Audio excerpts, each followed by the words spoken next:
Welcome to UP polytechnic classes. आज हम देखेंगे कि क्या पढ़ना है। यूनिट 1 हम लोगों ने स्टार्ट कर दिया है। पहला वीडियो था मैकेनिक्स एंड इट्स ब्रांच, यांत्रिकी और उसकी शाखाओं के बारे में हम लोगों ने पढ़ा। ये टॉपिक पढ़ चुके हैं, इसका वीडियो आपको मिल चुका है। दूसरा टॉपिक है applied mechanics and utility of mechanics, यानी अनुप्रयुक्त यांत्रिकी और उसकी उपयोगिता। तो ये टॉपिक भी हम लोग पढ़ चुके हैं। तो आज इस वीडियो में देखेंगे तीसरा टॉपिक, जो कि है इम्पॉर्टेंट डिफिनेशन। ये सारे डिफिनेशन आप पहले से पढ़े हुए हैं, लेकिन एक बार फिर से हम लोग रिवीजन के तौर पे इसको देखेंगे। कौन कौन सा डिफिनेशन देखना है?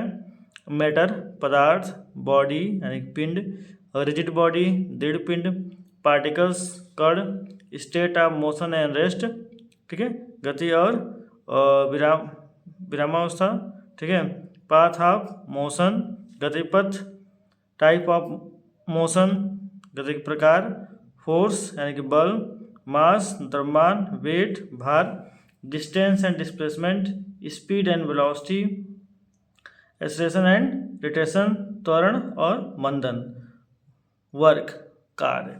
ये सारे डिफिनेशन हम लोग को देखना है, ठीक है। तो अगर एक ही वीडियो में हम इसे देखेंगे तो वीडियो काफ़ी लंबी हो जाएगी, और तो इसे हम लोग पार्ट पार्ट में करके देखेंगे। 5 एक वीडियो में, 5 एक वीडियो में, बाकी के सब एक वीडियो में देखेंगे। तो आइए जल्दी से इसको कवर करना स्टार्ट करते हैं। तो आज हम लोग देख लेते हैं कि मैटर क्या है, बॉडी क्या है, रिजिड बॉडी क्या है, पार्टिकल्स क्या हैं, state of motion and rest के बारे में, ठीक है। इतने टॉपिक कवर कर लेते हैं बाकी के नेक्स्ट वीडियो में। तो आइए अब स्टार्ट करते हैं, ठीक है। तो हम लोग यहाँ पे देखते हैं, सबसे पहला जो टॉपिक है कि मैटर क्या है, पदार्थ क्या है, ठीक। इसके बारे में आप बहुत पहले ही पढ़ चुके हैं कि पदार्थ क्या है। तो जिसे भी हम छू सकते हैं, देख सकते हैं, महसूस कर सकते हैं, सूंघ सकते हैं, और वो कुछ स्थान घेरता हो, उसको हम लोग क्या कहते हैं? पदार्थ कहते हैं। ये डिफिनेशन हम लोगों ने क्लास 9-10 में पढ़ी हुई है, आप भी पढ़े होंगे, बहुत अच्छे से आपको याद भी होगा, नहीं याद है तो अब याद आ रहा होगा, ठीक है। तो पदार्थ क्या है? पदार्थ वह है जो हमारे ज्ञानेंद्रियों पर कुछ प्रभाव डाल सकें और कुछ स्थान घेरें। इस प्रकार पदार्थ की उपस्थिति का ज्ञान देखने, छूने, सूंघने तथा सुनने आदि से होता है, ठीक है। पदार्थ क्या होता है? पदार्थ जो होता है, पदार्थ जो है स्पेस लेता है, एक जगह कवर करता है। इसके अलावा पदार्थ को हम छू सकते हैं, देख सकते हैं, सूंघ सकते हैं, ठीक है। तो इससे पदार्थ का होने का बोध होता है, उसको हम लोग क्या कहते हैं? पदार्थ कहते हैं, ठीक है। तो ये डिफिनेशन आप पहले से पढ़े हुए हैं, इसे हम लोग जानेंगे पदार्थ के बारे में। इसके बाद है अगला हेडिंग है पिंड या फिर वस्तु या फिर बॉडी। जब भी हम लोग इसमें पढ़ेंगे तो बार बार यही सब यूज होगा कि एक पिंड या फिर एक वस्तु या फिर एक बॉडी। तो ये है क्या चीज़, इसके बारे में हम लोग जानना है। तो हम लोग कहते हैं कि एक पिंड या फिर एक वस्तु या फिर एक बॉडी, इसका मतलब होता है कि अगर एक पिंड कहा जाए तो पिंड क्या होगा? किसी पदार्थ का बना हुआ एक भाग होगा, ठीक है, जिसका निश्चित द्रव्यमान होगा, निश्चित आयतन होगा और वो निश्चित स्थान घेरता होगा। उसी को हम लोग क्या कहेंगे? पिंड कहेंगे। उसी को हम लोग बॉडी या फिर वस्तु कहेंगे। तो पढ़ते हैं क्या कर रहा है यहाँ पे। पिंड या वस्तु क्या होता है? यह किसी पदार्थ का एक भाग है, यानी कोई पदार्थ है उसका एक भाग है, या इस तरीके से समझें कि यह किसी पदार्थ का बना होता है, ठीक है। यह किसी पदार्थ का एक भाग है जो निश्चित स्थान घेरता है, जो कोई एक स्थान घेरेगा, जिसका द्रव्यमान और आयतन भी निश्चित होता है। जिसका द्रव्यमान भी होगा और आयतन भी निश्चित होगा, उसको हम लोग क्या कहेंगे? पिंड कहेंगे या फिर बॉडी कहेंगे। आगे देखते हैं, आगे है रिजिड बॉडी, इसको कहते हैं दृढ़ पिंड। ये काफ़ी इंपॉर्टेंट है, ठीक है, ये कई बार एग्जाम में पूछा गया है, तो इसको ध्यान से याद रखिएगा। रिजिड बॉडी क्या होता है पहले समझ लेते हैं, फिर देखेंगे नोट्स में क्या है। रिजिड बॉडी, मान लीजिए कि पेन किसी मेटल का बना हुआ है, ठीक है, मान लीजिए कि स्टील का बना हुआ है या फिर लोहे का बना हुआ है।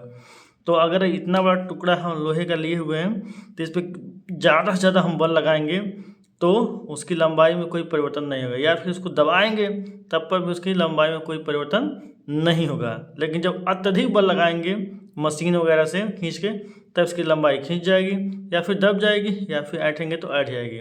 ठीक है। लेकिन जब नॉर्मल बल लगाएंगे तो इसके आकार में कोई भी परिवर्तन नहीं होगा, इसके आकार में कोई भी विकृति नहीं होगी। जब ऐसा मटेरियल हो जिस पर बल लगाने से उसके आकार में कोई भी डिफॉर्मेशन ना हो, कोई भी विकृति ना हो, उसका आकार बिल्कुल ना बदले, ठीक है, या फिर उसकी लंबाई ना घटे ना बढ़े, यानी कि उसके जो मॉलिक्यूल्स हैं उसके बीच की डिस्टेंस बिल्कुल भी डिस्टर्ब ना हो, तो ऐसे पदार्थ को या ऐसे बॉडी को हम लोग रिजिड बॉडी कहते हैं।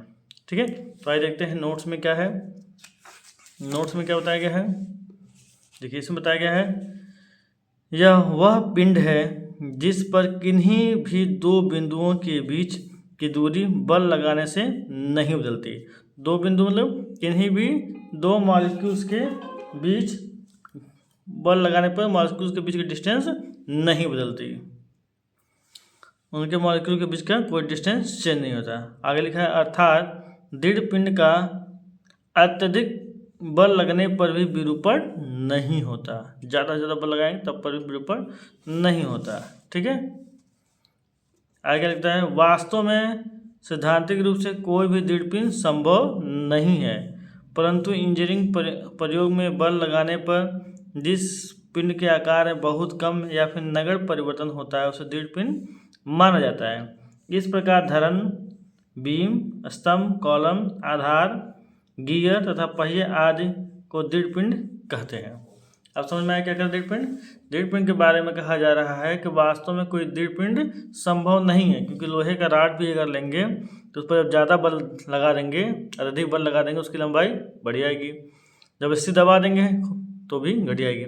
लेकिन फिर भी जिस पे बल लगाने पे, नॉर्मली बल लगाने पे उसके आकार में परिवर्तन ना आ रहा हो, उसी को हम लोग दृढ़ पिंड मान लेते हैं। ठीक है। एक अगर अपने समझने के लिए समझा जाए तो मेटल के बने हुए चीज़ों को हम लोग दृढ़ पिंड मान सकते हैं। उसमें आसानी से जो है विकृति यानी डिफॉर्मेशन नहीं होता, उसका शेप आसानी से नहीं बदलता है, उसको हम लोग क्या कहेंगे, रिजिड बॉडी कहेंगे। जैसे मेटल का बना हुआ गियर है, पिस्टन है, पिस्टन रिंग है, या फिर क्रैंक है, लीवर है, इन सब को हम लोग क्या कर सकते हैं, रिजिड बॉडी कर सकते हैं। या फिर बीम है, कॉलम है, इन सब को हम लोग क्या कर सकते हैं, रिजिड बॉडी कहते हैं। उम्मीद है आपको जो है मोटे मोटे समझ में आ गया होगा कि हम किसके बारे में बात कर रहे हैं। तब आगे बढ़ते हैं नेक्स्ट टॉपिक की तरफ। तो अगला टॉपिक हमारा है कण, पार्टिकल्स। पार्टिकल्स क्या होते हैं, किसी भी पदार्थ का एक छोटा सा छोटा भाग, ठीक है, जिसका आकार बहुत छोटा होता है और उसका कोई माप नहीं होता है, उसकी लंबाई चौड़ाई नहीं माप सकते, उसको बिंदु के द्वारा जो है प्रदर्शित किया जाता है, लेकिन उसका भार होता है, उसका द्रव्यमान होता है। ठीक है, उसी को क्या कहेंगे, पार्टिकल्स कहेंगे।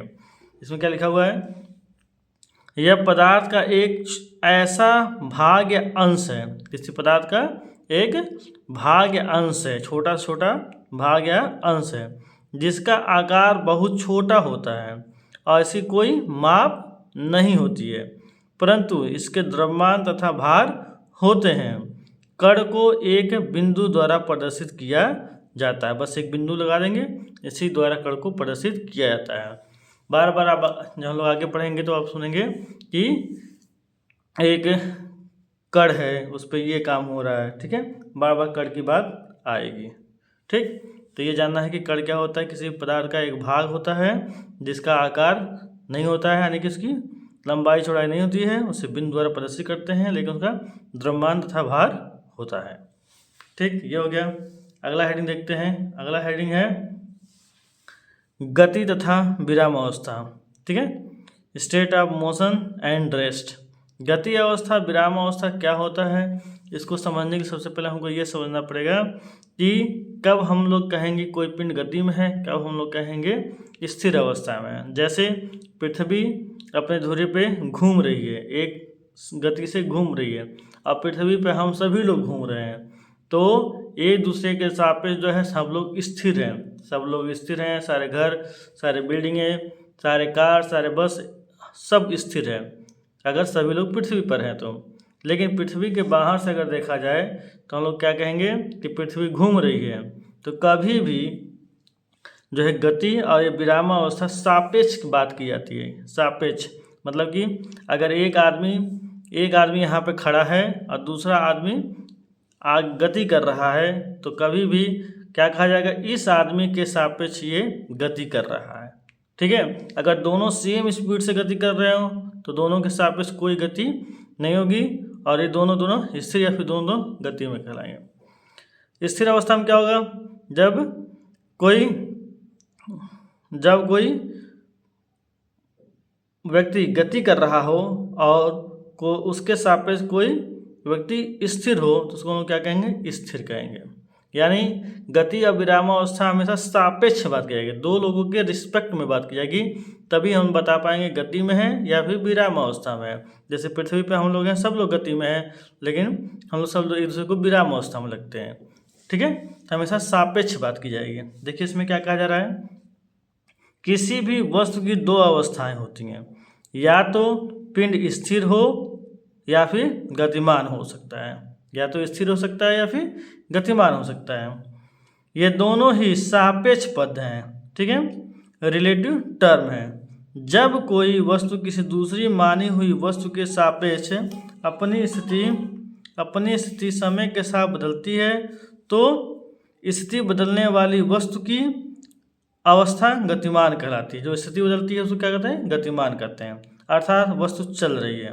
इसके विपरीत जब कोई वस्तु किसी मानक वस्तु के सापेक्ष अपनी स्थिति नहीं बदलती तो इस अवस्था को स्थिर अवस्था या विराम अवस्था कहते हैं। स्थिर अवस्था या फिर विराम अवस्था कहते हैं। ठीक है,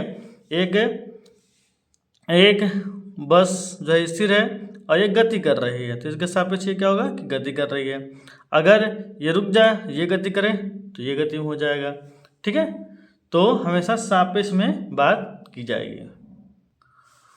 उम्मीद है आपको समझ में आया होगा। वीडियो काफ़ी लंबी हो गई है, 12 से 13 मिनट की हो गई है, तो इसके आगे के टॉपिक नेक्स्ट वीडियो में कवर करेंगे। ये मात्र रिवीजन के लिए है, इस वजह से क्वेश्चन पूछे जाने की संभावना कम रहती है, लेकिन पूछी जाती है, इससे तो इसको भी तैयार आप कर लीजिएगा। ठीक है, जिससे हम पढ़ा रहे हैं नोट से, उसका PDF आपको मिल जाएगा। मिलते हैं नेक्स्ट वीडियो में। Thank you.